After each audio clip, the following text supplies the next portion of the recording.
आज की dictation start होगी 5 सेकंड में। स्टार्ट। विभिन्न केंद्रीय मंत्रालयों में उच्च पदों पर विशेषज्ञता वाले लोगों की एक प्रकार से सीधी भर्ती अर्थात लेटरल एंट्री वाला विज्ञापन वापस लेने से यही स्पष्ट हो रहा है कि मोदी सरकार दबाव में आ गई। दबाव केवल विपक्षी दलों का ही नहीं था बल्कि सहयोगी दलों का भी था। चंद्रबाबू नायडू ने तो लेटरल एंट्री के जरिए अनुभवी लोगों की भर्ती की पहल का समर्थन किया, लेकिन चिराग पासवान खुलकर विरोध में आ गए। एक अन्य प्रमुख सहयोगी दल जदयू के नेताओं ने भी लेटरल एंट्री का विरोध कर दिया। इससे तो यही लगता है कि मोदी सरकार ने इस पहल को आगे बढ़ाने के पहले अपने सहयोगी दलों से विचार विमर्श ही नहीं किया। यदि वास्तव में ऐसा नहीं किया गया तो यह उसकी रणनीतिक चूक ही है। केंद्र सरकार को यह आभास होना चाहिए था कि विपक्ष जिस तरह हर मामले में आरक्षण के मुद्दे को तूल देने के साथ संविधान के खतरे में होने का हौवा खड़ा कर रहा है, उसके चलते वह इस पहल के खिलाफ भी खड़ा हो सकता है। यह निराशाजनक है कि मोदी सरकार न तो विपक्ष की संभावित प्रतिक्रिया का अनुमान लगा सकी और न ही अपने सहयोगी दलों को साथ ले सकी।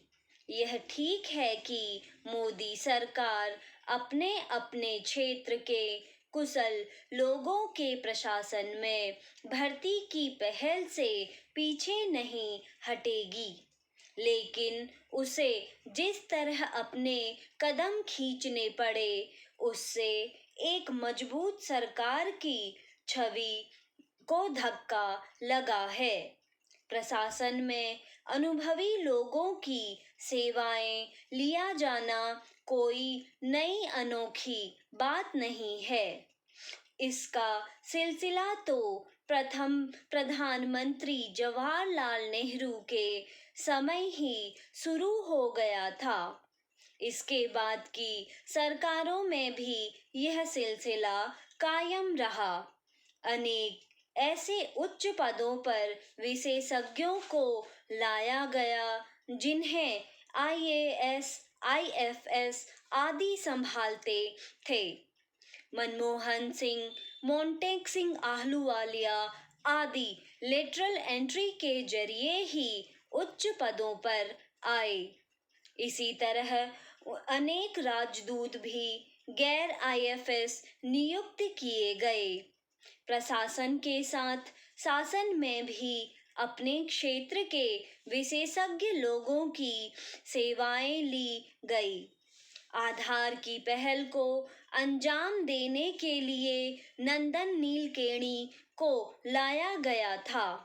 विपक्षी नेता और विशेष रूप से राहुल गांधी इस बात सबसे अनजान नहीं हो सकते, लेकिन वह नकारात्मक और विभाजनकारी राजनीति का कोई मौका नहीं छोड़ रहे हैं।